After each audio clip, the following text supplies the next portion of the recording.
Thales Machado e Bruno Cantarelli. O programa hoje tomado por essa apresentação aí do novo calendário, que realmente mexe em muita coisa, né? O elefante vai caber na casinha de cachorro? Um pouco, aquela imagem vai ficar um pouquinho melhor.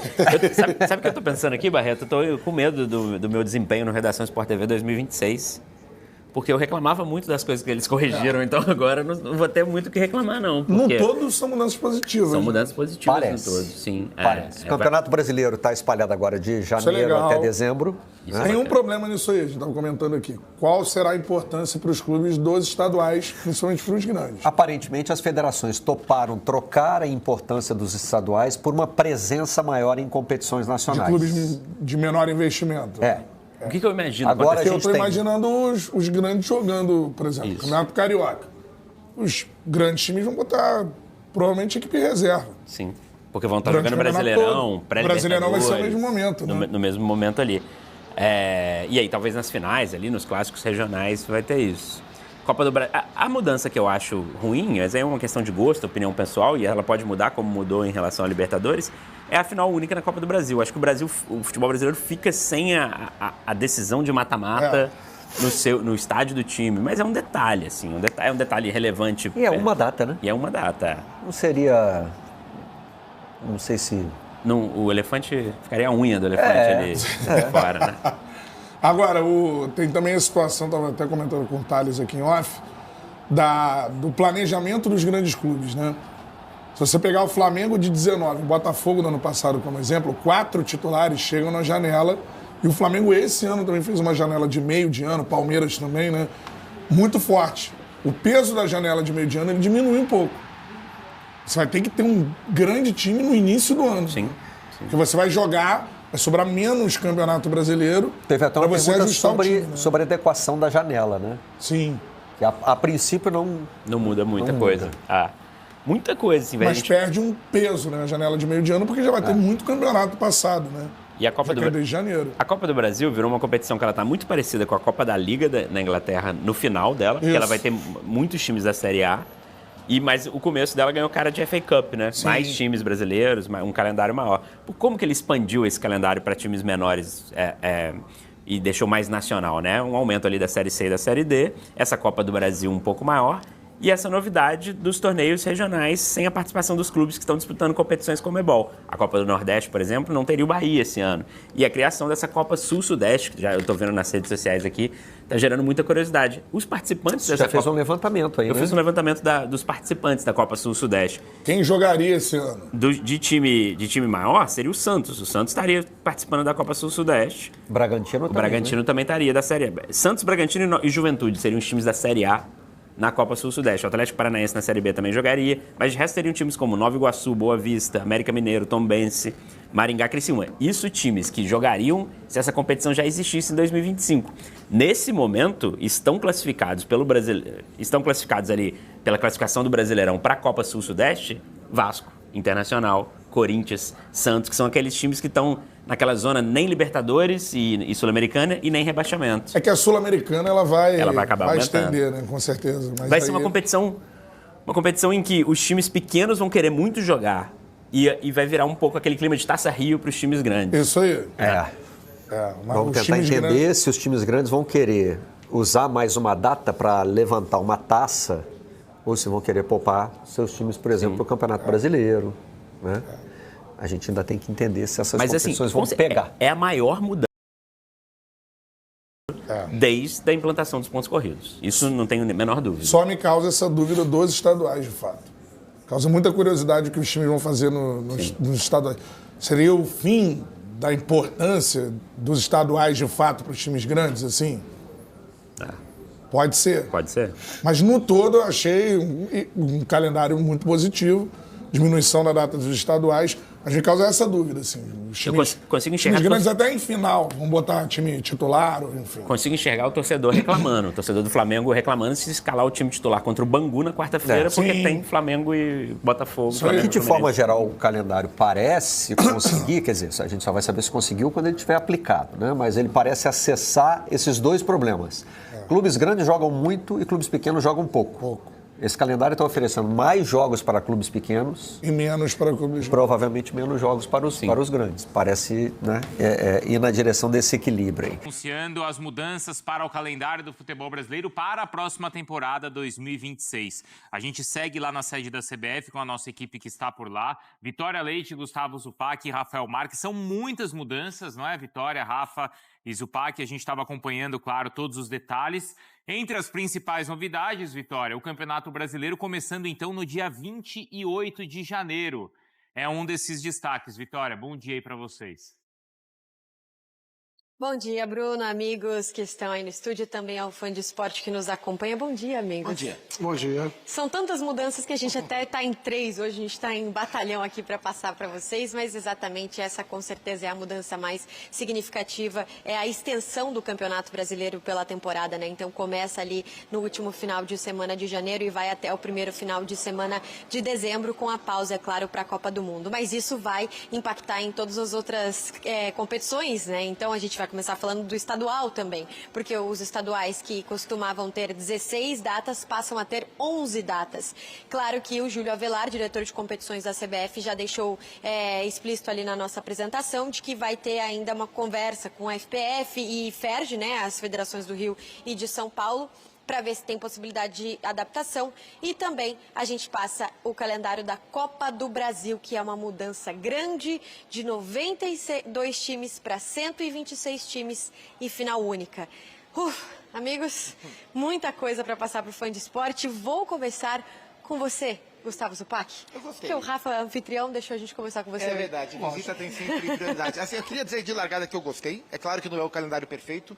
Claro que tem gargalos nesse calendário, no começo, no fim. E a gente vai discuti-los pelos próximos dias. Mas de largada, eu considero um calendário bastante, significativamente melhor do que o atual, uma evolução importante. Falando de Brasileirão em janeiro, gosto da ideia, é o principal produto do país, ele mais espaçado, ele é mais valorizado, e ano que vem tem a Copa do Mundo que exprimiria muito, então acho uma boa medida, que tem consequência direta nos estaduais. Era preciso reduzir os estaduais, este nível de calendário, CBF, FIFA, Conmebol, não comportam um estadual tão grande quanto a gente vinha, eles perderam relevância, não dá para extinguir de uma vez por todas, de uma vez só, mas reduzir era importante. Mas detalhe, o Brasileirão em janeiro, ele não só reduz data, como ele esvazia o estadual. Porque a gente vai ter jogos de Brasileirão em semanas de estadual, isso vai fazer com que times poupem no Paulista para jogar brasileiro. E o estadual vai, mais do que nunca, servir como pré-temporada para as equipes. Porque o brasileiro começando antes, as equipes vão precisar estar em melhor condição física e técnica antes. Então vão usar os estaduais também como pré-temporada. Diminui, esvazia, mas a mudança para mim ela é muito positiva. Até você falou sobre a questão do brasileiro, falando sobre a Copa do Brasil, porque a gente tem a mudança significativa da quantidade de equipes, mas também agora os times da Série A vão entrar direto numa nova quinta fase, que é uma quinta fase que tem ida e volta, e aí continua ali oitavas, enfim, vai até a final, uma final única com sede pré-definida. Rafa, o que achamos dessa nova Copa do Brasil? Então, Vicky, super fã de esporte, eu acho que essa mudança da final única é culturalmente mais impactante para o torcedor brasileiro. A gente tem uma tendência muito grande a refutar alguns produtos que são costumeiramente praticados na Europa e que também já foram absorvidos pela Conmebol, né, como os casos das finais únicas de Libertadores e também de Copa Sul-Americana, porque culturalmente para o brasileiro é importante o chamado ida e volta, a luta por quem vai decidir o jogo em casa. Você, querendo ou não, tem 2 partidas de apelo, com a final única apenas uma partida tem um apelo um pouco maior, isso comercialmente também tem uma redução lá na ponta final do produto, mas assim, vai muito no gosto de cada um, né? Eu acho final única uma coisa interessante, desde que você escolha praças que tenham sentido técnico, sentido cultural, com estádios que tenham capacidade de receber 2 torcidas. Eu acho que caminhamos para uma nova realidade. E no primeiro momento o torcedor não vai gostar, mas eu acho que com o passar do tempo ele vai acabar se acostumando com essa situação, e uma final única tem todo um apelo, né, em relação ao tratamento do produto. São muitas mudanças mesmo, e assim, é importante a gente tratar um pouco da razão pelas quais elas foram tomadas. A CBF está batendo muito na tecla de aumentar a situação relacionada à base do futebol futebol brasileiro, ou seja, oportunizando os clubes de menor investimento e diminuir o sufoco da elite do futebol brasileiro. Os clubes passam a ter, os grandes, né, que jogam a primeira divisão, passam a ter uma média de 7 a 9 jogos a menos a partir de 2026. Eu acho que essa é uma mudança bem significativa. E a outra que vale a gente pontuar é a ausência de clubes que têm vaga em competições como Comebol nas novas Copas regionais. Aliás, uma já existe, ou duas já existem, né? A Copa Verde e a Copa do Nordeste. E agora temos também a Copa Sul-Sudeste. Estas competições regionais não terão os clubes que têm vaga na Libertadores e na Copa Sul-Americana. Como são muitas mudanças, Bruno, a gente vai podendo debater aqui, mas também Fã de Esporte fica ligado nas nossas redes sociais e também no nosso espn.com.br, porque lá a gente está detalhando bem algumas dessas mudanças, Bruno. E eu tenho muitas dúvidas, ainda bem que vocês acompanharam tudo atentamente, tem muitos dos bastidores também para contarem também para a gente. Antes de eu tirar algumas dúvidas, Mari, Jailson, Mari, começando por você, o que é que você destaca desse novo calendário? Gostou? Eu gostei, eu vou mais ou menos na linha do Zupa. Bom dia, amigos. A gente nem deu tanto bom dia assim ainda hoje, né? A gente já foi direto lá para a CBF, então bom dia para o pessoal que está lá também acompanhando tudo. E uma coisa que me chamou a atenção, como toda a apresentação, ela tinha um ponto comum, né?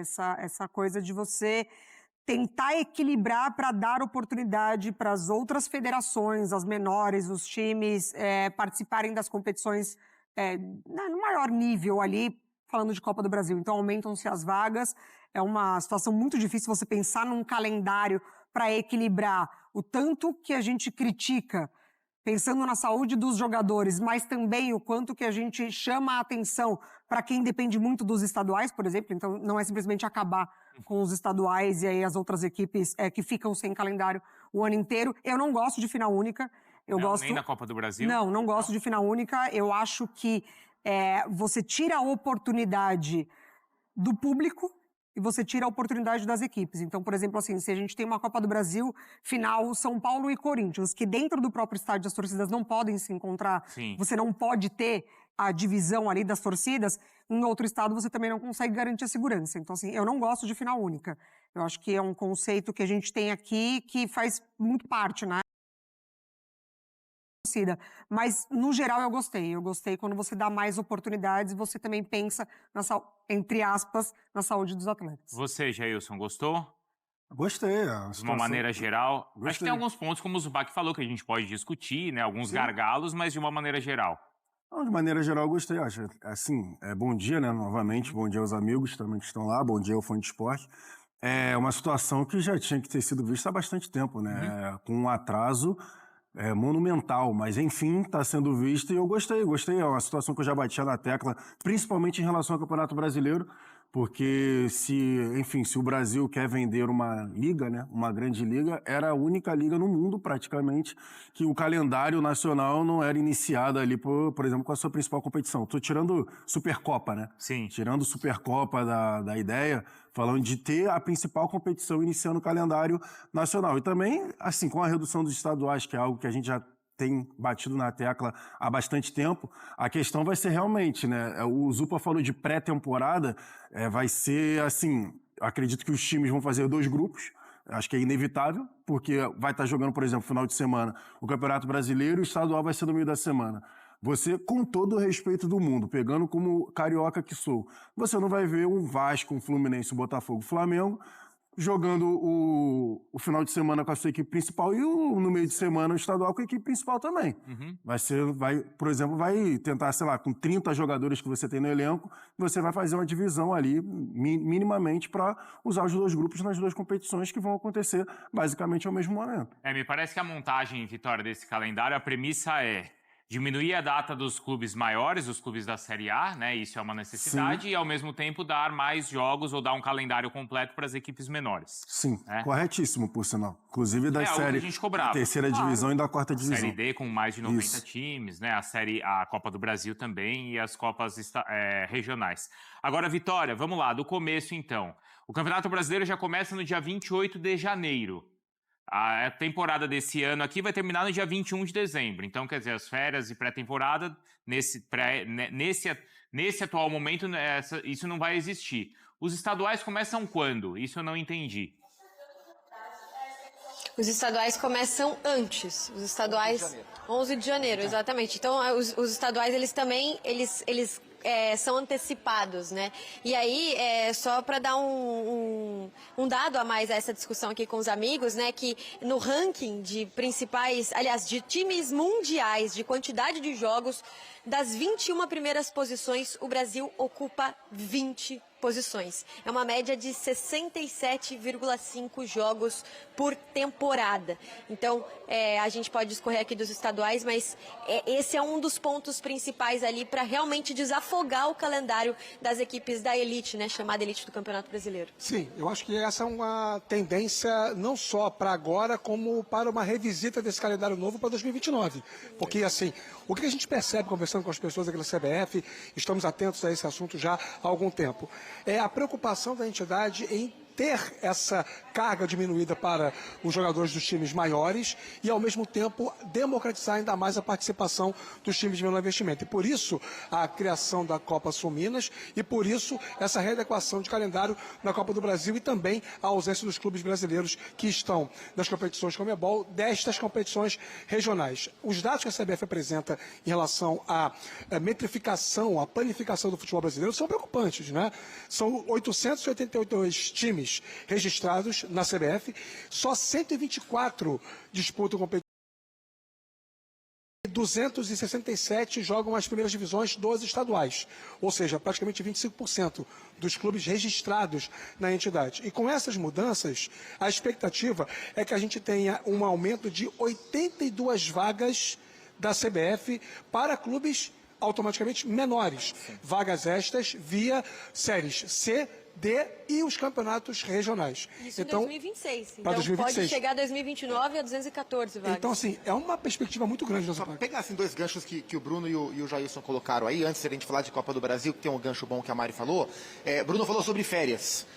Bruno, serão 15 dias de férias do fim do ano para o começo do ano, porque assim, vai ter a parada para a Copa do Mundo, e assim como foi esse ano na parada para o Mundial, os outros 15 dias serão dados no meio do ano. Então, 15 dias de férias para os jogadores no fim do ano, 15 dias no começo do ano. Todo esse ciclo de 2029, o Campeonato Brasileiro vai parar sempre no meio do ano. Porque teve Mundial de Clubes esse ano, Copa do Mundo ano que vem, Copa do Mundo Feminina aqui em 27, Copa América em 28. Então, o brasileiro vai sempre parar no meio do ano, férias divididas entre 15 dias no fim, 15 dias no meio do ano.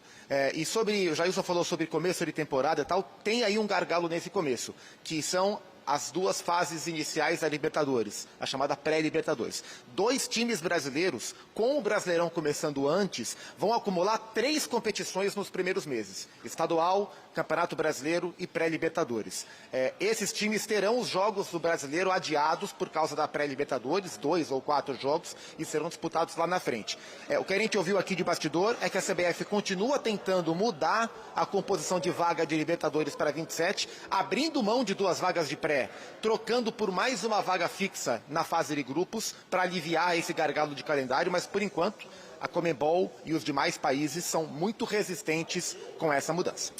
Num primeiro momento tem isso, né? Essa questão da Conmebol que você falou. E a gente tem também falando sobre essa pausa, né, dos jogadores. Ano que vem vão ser 55 dias. A Copa é maior, né? Exatamente, porque passou de 29 para 39 dias a Copa do Mundo. Então isso também está sendo colocado na conta. E só para a gente entregar nessa parte do estadual também, por que não diminui então a duração do estadual? Existe uma questão entre contratos de jogadores, que não faz sentido, por exemplo, um estadual, vamos dar o exemplo do Campeonato Paulista, que é o que tem mais divisões ali, né, que tem 5 divisões. No Paulista, não faria sentido, aliás, 4 divisões, não faria sentido para um jogador que vai assinar a Série A3, por exemplo, não ter 3 meses ali de estadual. Então, ele precisa de um contrato mais longo. Então, para manter essa importância do contrato dos jogadores também. Isso é fundamental, é um discurso extremamente plausível, acho que todo mundo compra essa ideia, mas tem uma outra parte que pouca gente fala, porque teoricamente isso envolve uma questão política muito sedimentada. Hoje, o modelo de eleição para a presidência aqui da CBF contempla demais o poder das federações. As federações têm voto peso 3, significa dizer que as 27 federações juntas totalizam 81 votos. Os outros 60 votos são 40 40 dos times da Série A e 20 em termos de peso dos times da Série B. Dá 60. Ou seja, as federações todas juntas elegem um presidente aqui na CBF. Então, é preciso ter essa habilidade política no trato com as federações. E pelo que a gente apurou também aqui internamente, todas já foram avisadas dessas mudanças do calendário e todas, aparentemente, até que se prove o contrário, reagiram bem, né, Vicky? A gente botou um asterisco em FPF e FERJ mais uma vez, porque foi o próprio diretor de competições, Júlia Avelar, que fez isso, Bruno. Então tá aí, meus amigos. Vocês acompanharam, né? As mudanças que a CBF anunciou no novo calendário do futebol brasileiro já para 2026. Muitas novidades, né? Acho que uma das grandes novidades foi a mudança do início do Campeonato Brasileiro já para janeiro. Olha, já vai começar o ano ali com força máxima já disputando o Brasileirão. Sem contar também, né, a final da Copa do Brasil em jogo único. Vou deixar aqui os créditos para o canal do Sport TV e também para o canal da ESPN Brasil. O link deles se encontra na descrição do vídeo como forma de crédito. Vou pedir a você que não é inscrito para se inscrever no canal, ativar o sino e deixar o like. Daqui a pouco eu volto e trago mais novidades para vocês. Afinal de contas, isso aqui é nossa paixão, isso aqui é nosso amor. Fui, nação!